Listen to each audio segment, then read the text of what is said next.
Hey, hi friends. In today's video, we'll understand how do we enable and incorporate a video watermark in your video. Now, if you see on my channel, go to any of my video and you can see at the bottom. So this logo I have incorporated while creating the video. But this one over here at the right bottom, right?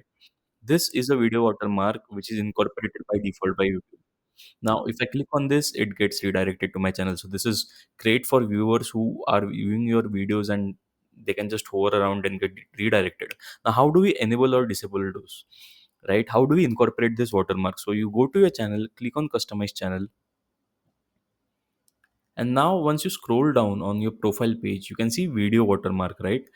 It says the watermark will appear on your videos in the right hand corner of the video player. You can see that is the location where it was appearing in my video.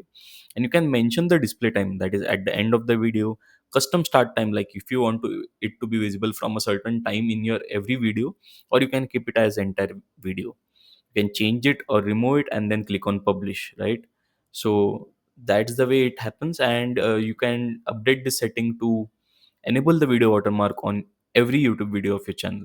I hope this was useful. For any queries, do drop a comment and I will get back to you with the answer. Like the video and subscribe to the channel if you're finding this useful. Do follow us for more such tips and tricks on driving your YouTube channel.